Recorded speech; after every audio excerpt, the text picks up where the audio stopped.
Alright folks, you're off the beaten trail with Edward out here in Van Buren County. Going to take a look at a place of horror. It's known as the House of Judah cult. It's coming right up.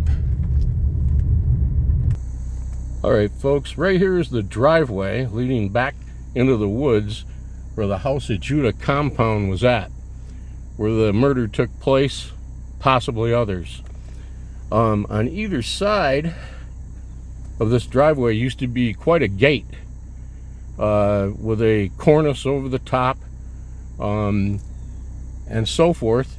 It was well kept, manicured.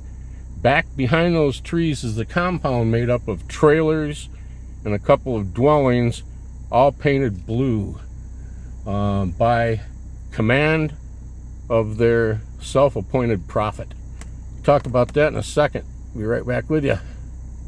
Okay folks, off the beaten trail with Edward, back with you. Right here,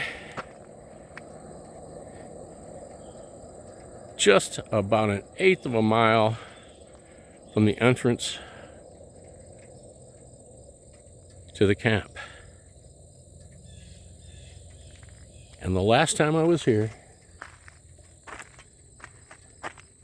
was 28 years ago at least. It was in the middle 90s when there were little wrecked mobile homes parked all along here. There was a little ramshackle house in which a lady by the name of Mother Love lived.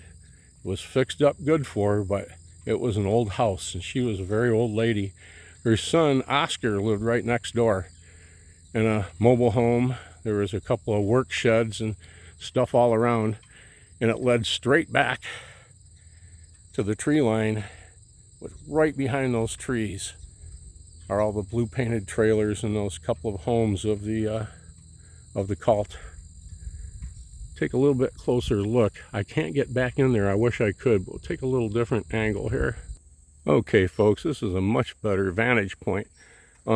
I forgot to tell you that this is at the corner of 59th and Baseline Road. And we're in Van Buren County. Right behind those trees was where the House of Judah cult had their encampment. Right here in this cornfield, where the trailers were set up I mentioned earlier, there were some of the members from the House of Judah that had been run out of there when they raided the camp and so forth for the murder and other things, and they started occupying these dwellings. A friend of mine who played music in South Haven met Oscar Love. He was quite a musician, and Oscar invited him out here and told him the story, introduced him to his mother, and showed him the gates. The gates were up then, and so forth. I'm gonna pause this for a second. What they were doing back in that cult when they busted it is there were 33 children and over 10 adults. There was a leader. He was a self-proclaimed prophet.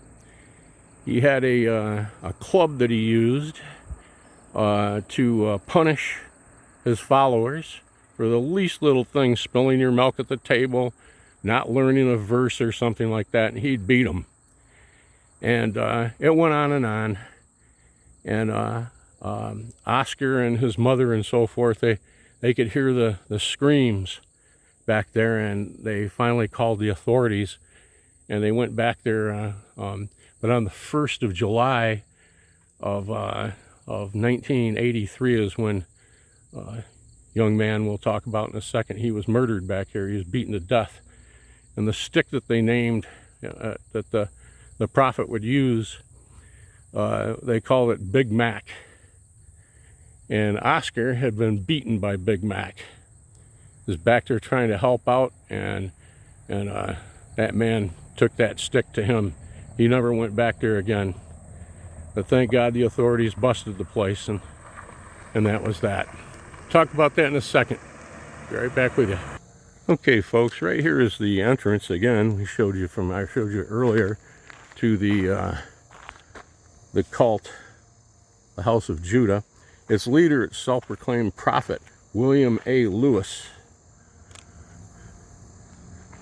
And many people that followed him turned up this driveway and back into the trees to where his compound was. And it still is. Now, I made a mistake earlier. I mentioned 33 children. There were 66 children and over 30 adults. On the 1st of July, 1983, 12-year-old John Yarborough was beaten to death by Big Mac, the stick, right back here in this compound, leading to the neighbors hearing enough screams and so forth. They called the authorities. On July the 6th, the place was raided. Now, Lewis and his lieutenants, they were convicted of manslaughter, and they were convicted of slavery.